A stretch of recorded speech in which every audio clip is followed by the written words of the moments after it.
I hereby call this order of the November 3rd, 2023 public hearing of the City of Prescott Preservation Commission. We do have Marianne. Marianne, please, we're starting our meeting. We're starting the meeting. Thank you. We do have a full commission, I believe. We have Marianne Suttles, James McGarver, Richard Sprang, Diane Travis, Rob Johnson, our Vice Chair, Michael King, myself, Michael Mirko, Chair. This is an open public hearing and being videotaped by the city. The proceedings are being televised by representatives of the public media, local cable and or radio stations, and may also be rebroadcast. The numbers of the commission is 3, 4, 5, 6, 7. A majority vote will carry.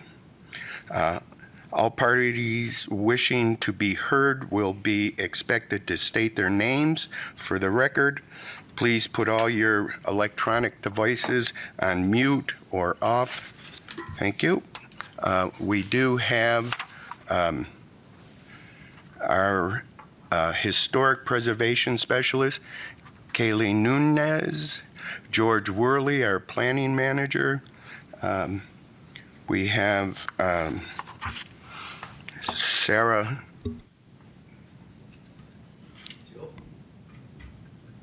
Sarah Hilton, our recording secretary. The mayor, Phil Good, our councilman, liaison, Eric Moore, and who else am I missing? You got it. I think I got it all. Pretty cool. We do have 3 items on our agenda today.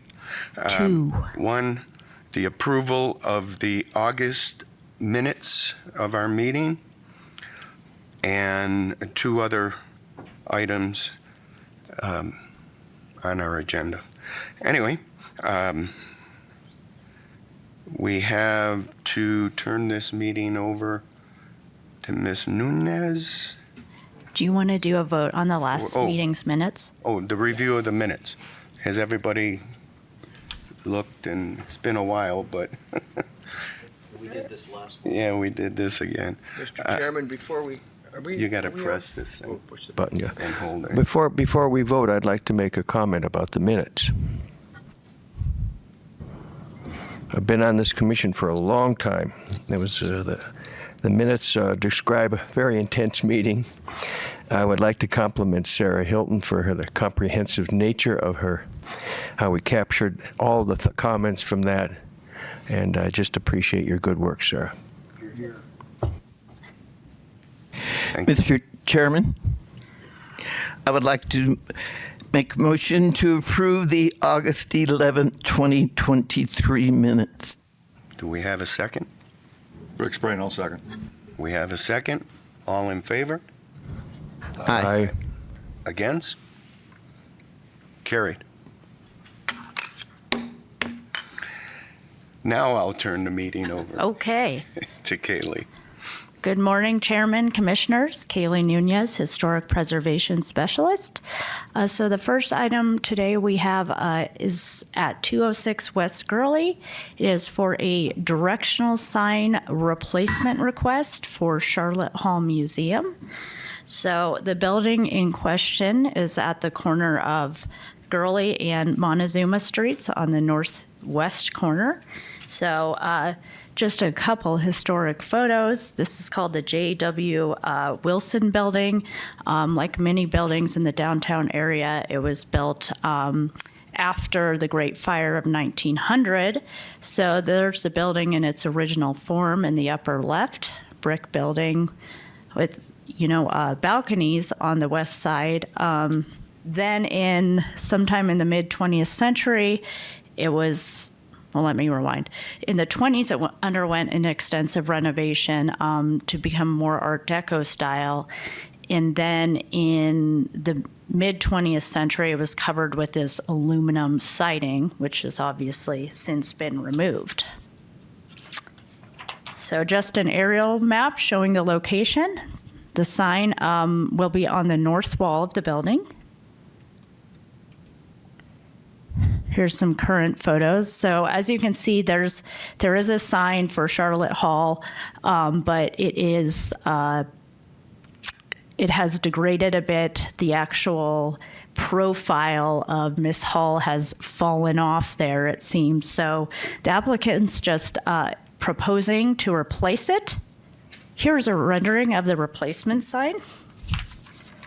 So it is 22 feet wide by 6 feet high, and just has a arrow pointing 2 blocks to the west.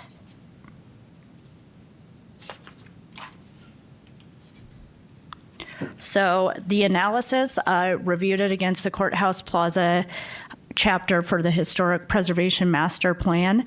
And so in part, that chapter states use historically consistent signage, use only flat against the building, use only integral and natural colors of a neutral tone compatible with the building and district, promote continued use of the Courthouse Plaza Historic District as a cornerstone commercial and business area.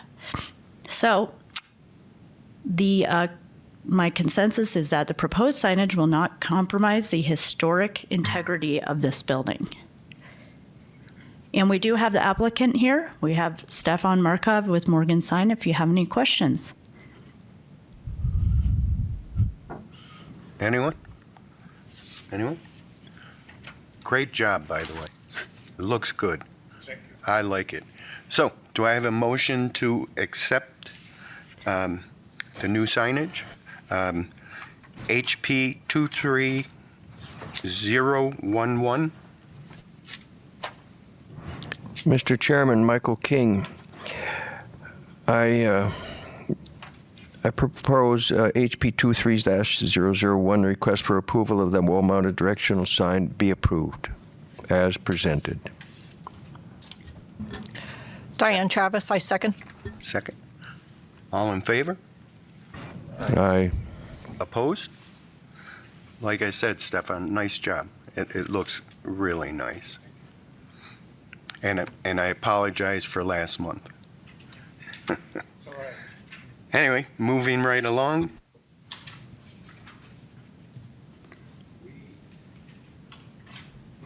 We have HP 23009, an approval of an after-the-fact stucco and metal fencing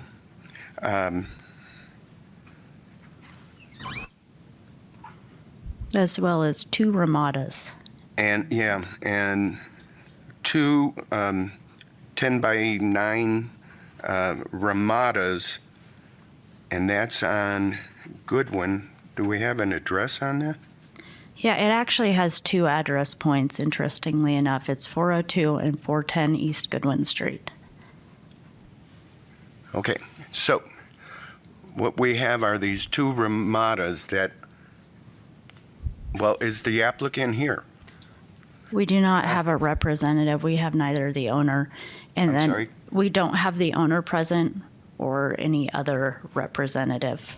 Well, And We have again, a choice they've here. asked to defer this to next month because the applicant's representative is in the hospital.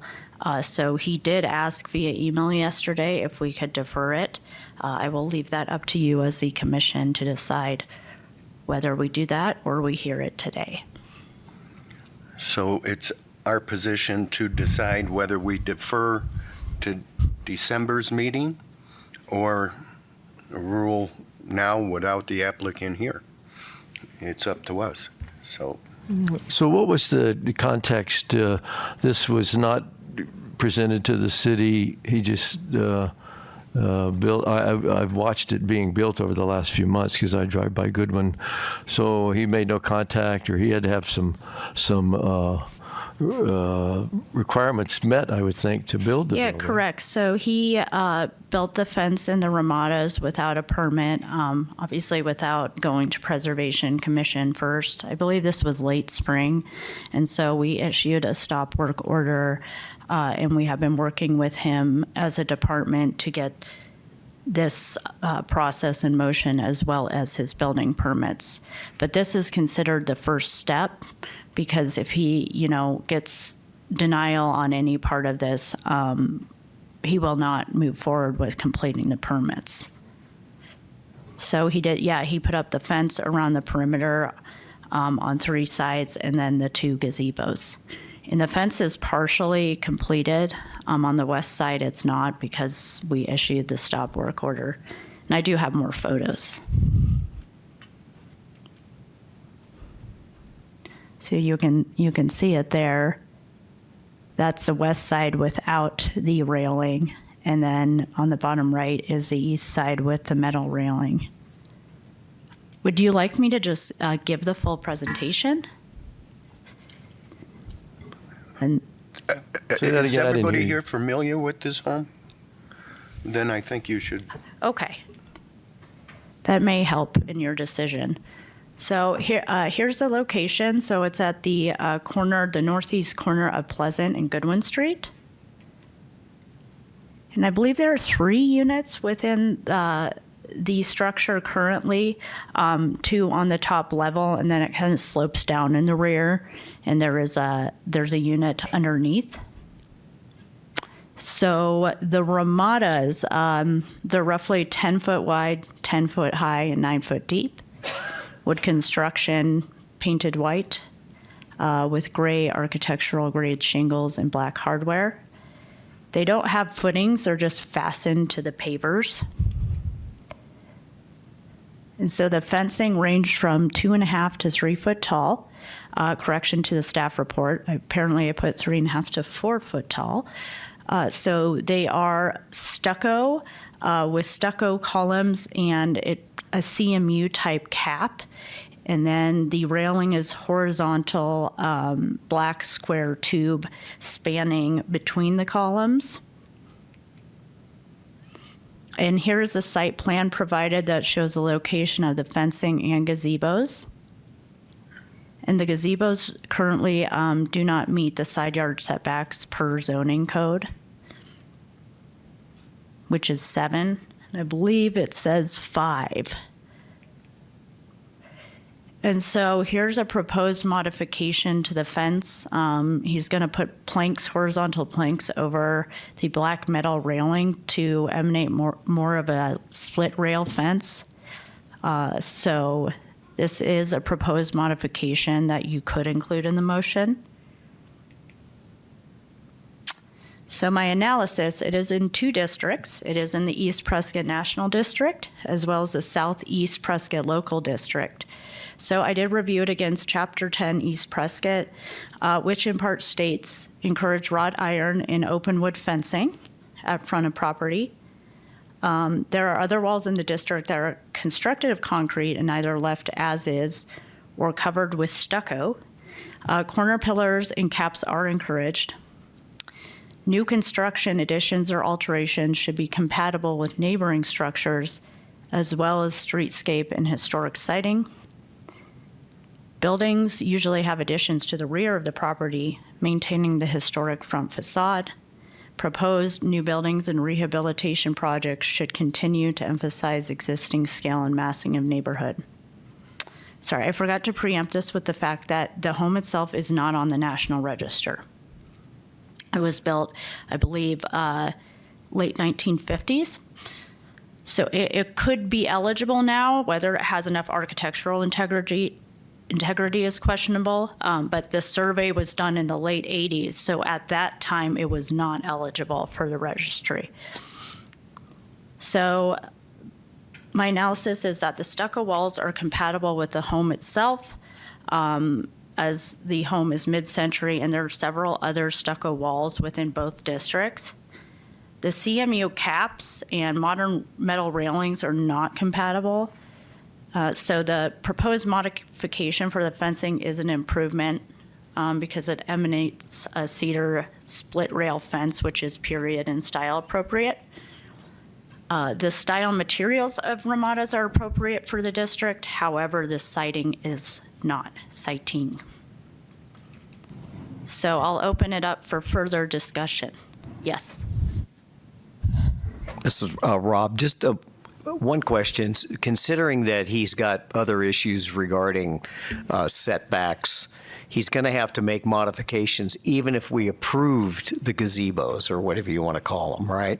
So Correct. I don't see anything here where he's going to make modification to those to fit better with, you know, what he's trying to do there on the property. So did he submit any changes to those at all, or? Yeah, we do have a building permit, well, it's called a site permit, currently in. And there's kind of this quandary of what do we do first? Do we, you know, approve or review and approve or deny the building permit, or do we take them to commission?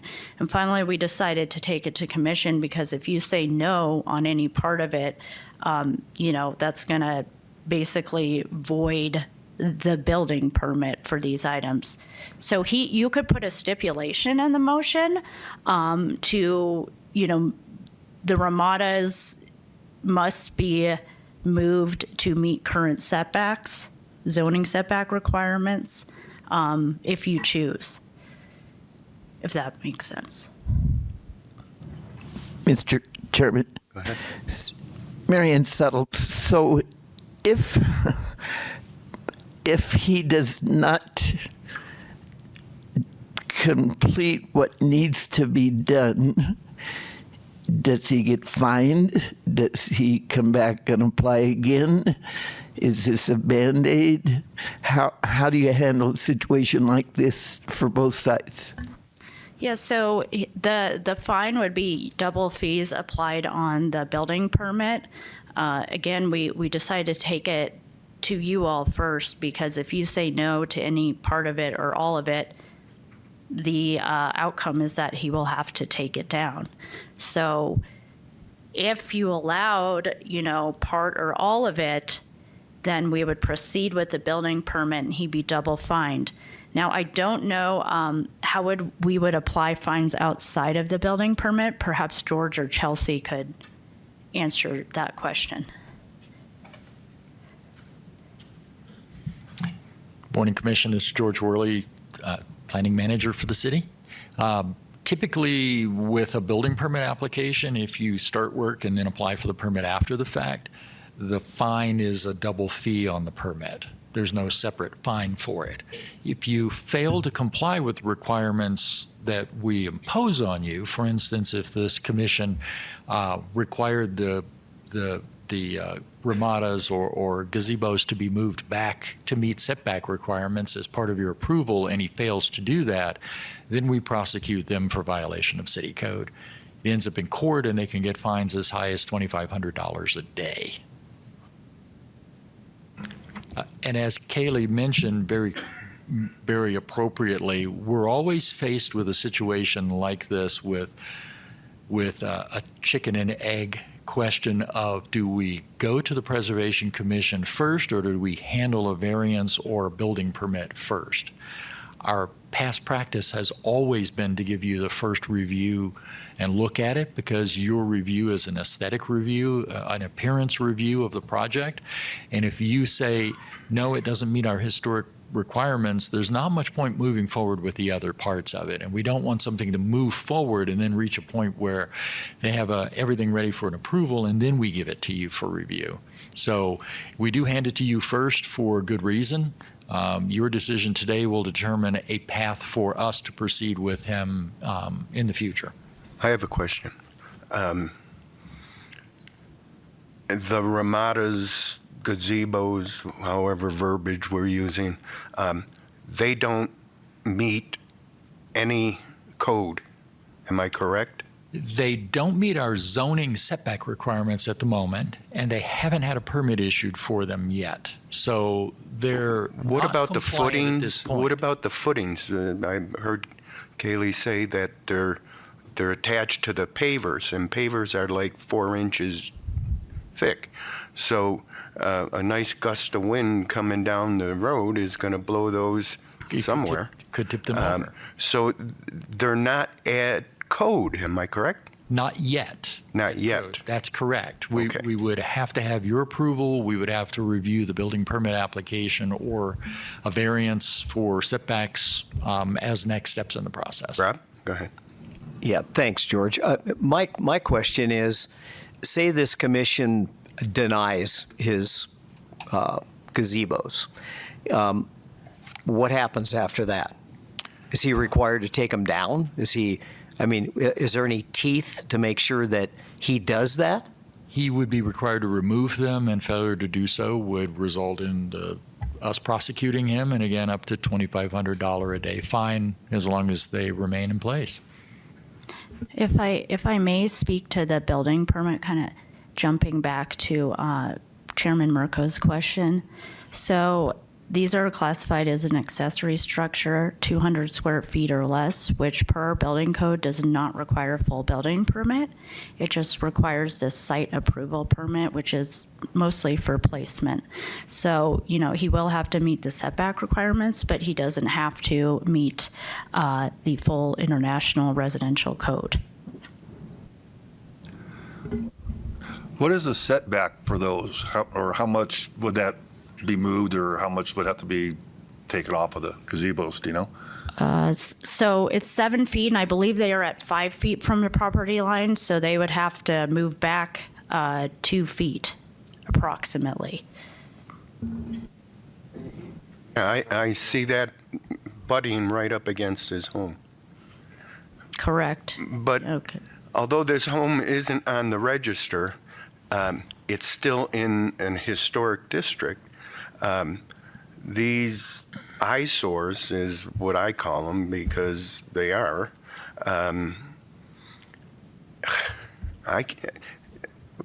Well, here's our question for our commission.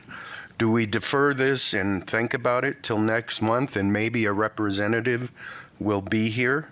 Or do we vote, make a decision on our own whether we the planning sends him a letter of removal or he's okay?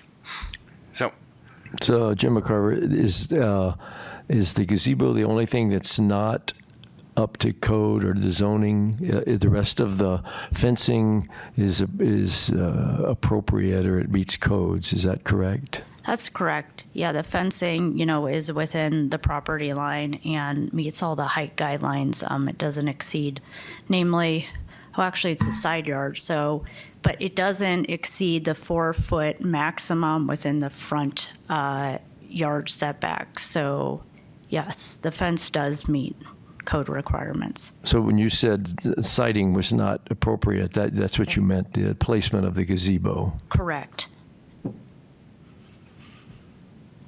So basically, we're discussing the gazebos. The rest, I don't know if anybody's been there, but the fencing is not, to my expectations, obnoxious. I think it fits. I don't like the metal, but the actual wall itself fits, and there's many of those walls in that neighborhood. So anyway, Rob, you have a question. Yeah, so he's agreeing to, or he has plans to eliminate the steel structure between the wall posts, right? No, this is his diagram. He's proposing to mount planks on the front of it to conceal part of it. Now, whether this would make it look better or potentially worse, that's why we're here. One of the items, because we could include the stipulation in the motion that it's approved with this modification, proposed modification or without. And that would mean he just completes the west side of the yard with the black metal railing that is present on the east side. And can we stipulate that he does nothing? Because that west side doesn't look bad at all without anything in the middle. Yeah, although it will be odd to have one side without railings and one side Well, with. have him remove the metal. Oh, okay. just On the east side, yeah, Yeah. you could. You could. It will, affect the functionality of it. I do know he wanted it to keep, pets in and children. So without those railings, I don't know Well, how if you effective look it at the pictures, the driveway is open. There's he parks his boat in the driveway, hanging on the sidewalk. He has 3 or 4 huge trailers that he parks on the side in the front. I mean, he's really disgraced the property. He really has. And I see it every day because I live in that neighborhood. I don't mind the actual fence in itself. I think it fits, but with all the other, and I can't see pets being enclosed in that area because the back side of it's open, the driveway's open. There's no containment whatsoever. So I think that he's talking about something that makes no sense. Yeah, Rob Johnson again. So I think this is property that he's bought and he's going to fix and he's going to flip. Okay, that's what he's done on multiple other pieces of property that I'm aware of. Okay, and he's had issues with the city in the past, but that's not what this commission is here to talk about. Correct. But we can provide recommendations to him. Say, how about wrought iron fencing between those posts, right? Or how about picket fencing between those posts? I mean, so that's why I think the guy should be here, or he should have a representative here, my personal opinion, so we can hash all this stuff out. I'm not an advocate of the gazebos. I think they need to be eliminated. That's just my personal choice or opinion. But I think we're not doing him any justice by not having him here to hear all these comments, and so he can, maybe better understand where we're coming from as a commission. Other Mr. comments? Chairman, just to build on what I just heard, I agree 100%. I don't believe we have all the information. If we're going to make a decision, it sounds like we're going to make a bifurcated 2 different decisions, one about the fencing and the other about the gazebos or the Ramadas. I think we need to put this together as a whole package. I think we should defer the decision for this particular topic until we have a representative here. Any Because other as you comments? say, some of the options for the fencing, he's proposed this. Are there other options that we could Absolutely. consider and bring to his attention, and would he accept those? Without that dialogue, without that working together, I believe we should defer this topic.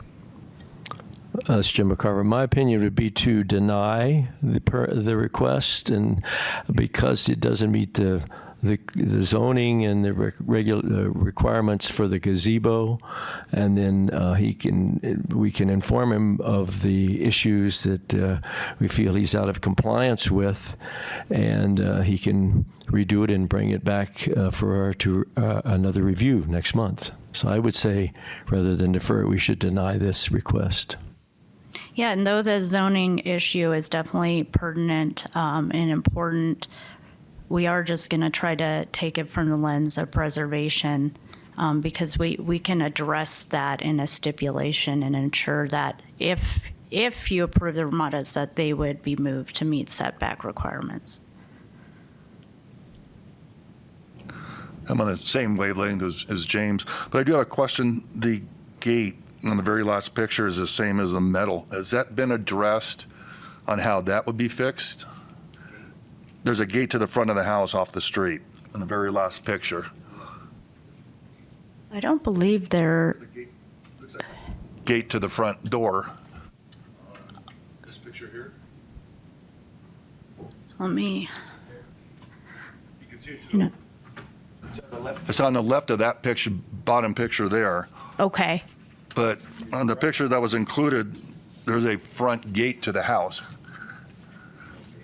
Yes, there is.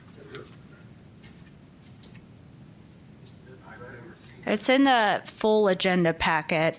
I'm not sure I got the photo of it on this slide, but it is within the agenda packet. You know, I'm in that I neighborhood. mean, that would be part of, the scope, the project scope. So it's considering part of the fencing.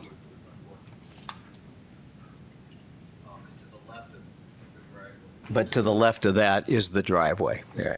Mm-hmm. The driveway's open, so the gate doesn't would have to be altered also, but that's not. Oh, yeah.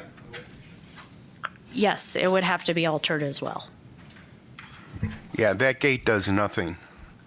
Because right next to it is his open driveway.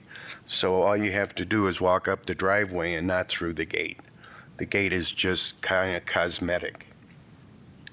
Anyway, so I guess we need to either make a motion to defer or to vote. Anybody? I heard, excuse me, Mr. So, Jim Excuse me, McCarver. Mr. Chair, I heard deny. Or deny? Yeah, So it's defer or deny. There's a difference, a big difference. Right. I would propose a motion to deny the HP 23011 as it stands now. I'll second that motion. All in favor?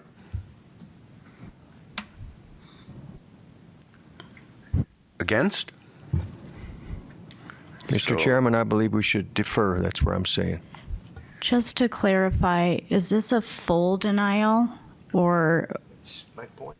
yeah? So would we deny, the Ramadas and allow the fence to remain as is? Or deny the project as a That's Jim McCarver. I think that complicates it too much. Okay. He's bringing this as a package. We're denying the package. He can make the changes and bring it into code, bring the whole package back. That's the way I see it. Okay. Is that okay? Does that make sense to all? Michael? No? I made my vote. I vote we defer this decision. Because if we deny it, that effectively stops the whole process, and he would have to remove the Ramada and the fencing. That's the way I, interpret it. That's the way I interpret it. I guess it carried. It So- was a majority. We'll see if Chelsea can bring some clarity to Hi, this. Chelsea Walton, Interim Community Development Director. Another option would be to defer with the recommendation to change both components of the application. So as what Kaylee mentioned, denying the entire application is saying we don't agree with anything, and then he would have to reapply if he wants to make any modifications. But another option would be to defer with the recommendation that he incorporates specific changes that you want to see. Just an option. You can But continue. I with the think denial. it's mute at this point because we already voted. And I think it's a done deal. Okay. Sorry. That's okay. Thank you. Okay. Anyways, that was carried. Staff updates. Well, just want to update y'all. We, Jim, Diane, and I went down to the Preservation Conference in Tucson last week. It was very productive. We kind of went to different sessions for the most part so we could divide and conquer. But they actually happen to be doing a master plan update as well. So I have a very good relationship with the state office. So I'm hoping while they're going through that process, I stay connected with them and, kind of figure out what their process is and whether, I can glean any information or ideas So, and also the State Preservation Conference will be in Prescott next year in late June. So they announced that at the conference, the state conference last week. Apparently they had such a great time on their tour up here in the spring that they want to come back. And so I will be getting you all involved with that in just a couple months. In the meantime, the hosting jurisdiction is basically responsible for bringing, the director said, the special sauce to the event. So what we're going to do is think of ideas for some tours. So generally you have your regular sessions with the conference, and then you have some optional tours to choose from. So if you want to start getting the wheels turning on, what might be some good ideas, I'd appreciate that. I already have some, but the more input, the better. And that is all, unless George has something. And I want to make a comment too when he's done. I do have one further comment to make. The SHPO specifically requested Kaylee make a presentation to the conference. So Kaylee was requested to make a presentation to the conference on her efforts leading up to and presenting the issue of the hotel on Whiskey Row. So that was kudos for Kaylee being requested by SHPO to make a presentation at the statewide conference. Thanks, George. Good girl. Yeah, second that kudo. I will say she did a wonderful job with the presentation. Everyone was very engaging, and I think they fully enjoyed it, Kaylee. Thank you. Again, great job. Any other comments? I just wanted to maybe review, this Jim McCarver, a couple of the talks that I went to that impact us a little bit here. It helped me a lot. One of the talks was titled Consequences of Urban Renewal. And there was, when Tucson was building their convention center years ago, I think in the 60s, they pretty much tore down an old established Hispanic neighborhood near the old town, and still a lot of hard feelings about that. The lady that gave the talk was pretty outspoken. And then it was a good learning experience for me. It just reviewed some of the aspects that go into establishing historically pertinent buildings and what you have to go through to look at that. Talked a little bit about the tax incentives if you're in a historic district. And then a couple interesting talks. There was a Afro-American community in South Phoenix called Okima, which was established I think probably in the late 1800s, and it was an area where the community thrived, and once again urban renewal, and it got picked off over time with commercial development, and now it's basically destroyed but not forgotten was how they termed it. And then an interesting talk about the secret history of the Pinal County Air Park, where the CIA was involved in pulling some fast ones on the community and some of the stuff that they were doing. There's a book written about that, which looked interesting. And then a talk about a gentleman is the old Bisbee High School, which is right near the downtown area, is being repurposed into senior apartments. And again, just a good study on not tearing down really appropriate historic buildings and repurposing them. And certainly we've faced that, and we will face that too here in the Prescott area. So just some thoughts about our meeting. It was a great meeting. Yeah, thank you for highlighting that. I definitely saw a thread of adaptive reuse in that conference. So taking what we have and coming to some sort of compromise to meet our current needs, and also to honor, the historic heritage. So a lot of them, we're talking about taking specifically like old motor inns and turning them into multifamily housing, which I think is especially a good idea because they're already, the infrastructure is all there. And I can think of, maybe a couple instances we could do that in the city of Prescott. Other comments? No? Well, then I guess we can call this meeting adjourned.